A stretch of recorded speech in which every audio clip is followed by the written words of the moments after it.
Hello, everybody.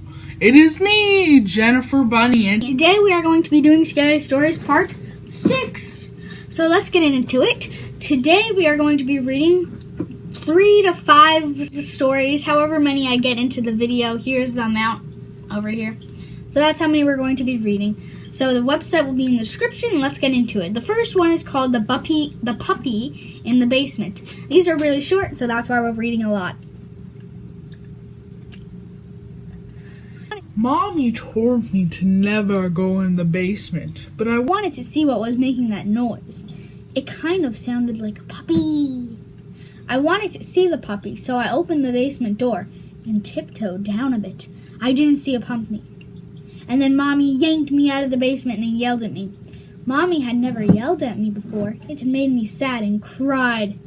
Then Mommy told me to never go in the basement again. And she gave me a cookie. That made me feel much better. So I didn't ask her why the boy in the basement was making noises like a puppy or why he had no hands or feet.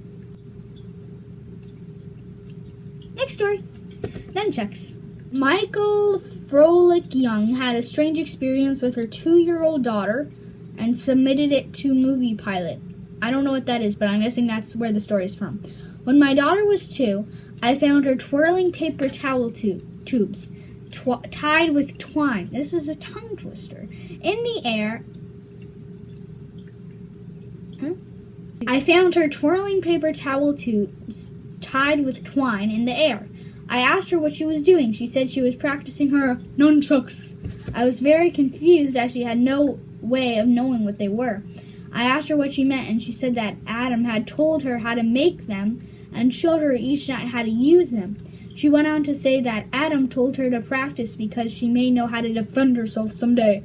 I almost freaked out, but asked her what Adam looked like. He said he was tall, blonde, and had blue eyes. I said, Mommy, you know how he looks. You know him. He died of a headache. I had to leave the room.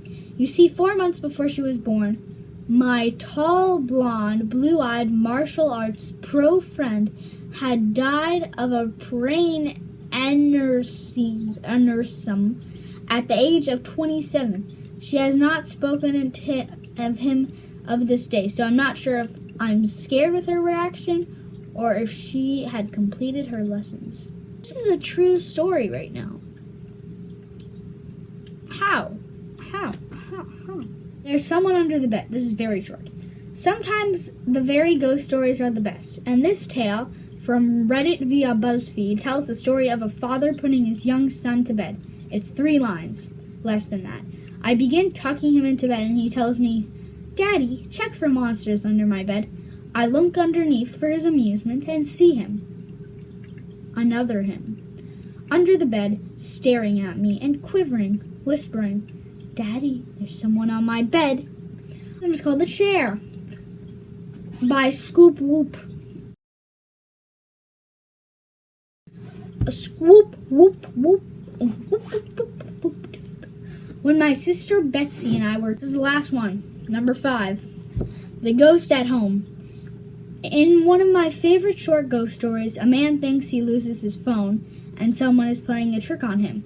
Turns out, there is someone playing. Wait,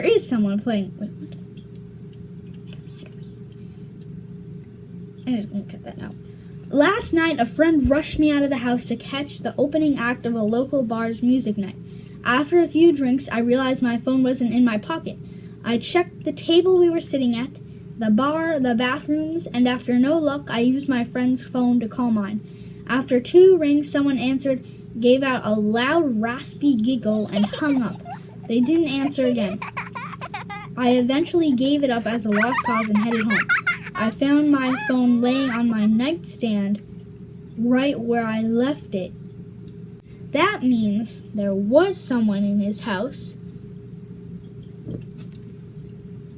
This is the first one and the 5th one were really good. And that wraps up this video today. Probably like 5 minutes long. I might have had to cut out the 4th story. And if you want to read the whole story, you can read it at the link below. because the fourth story is too graphic. So bye everyone. See you next video.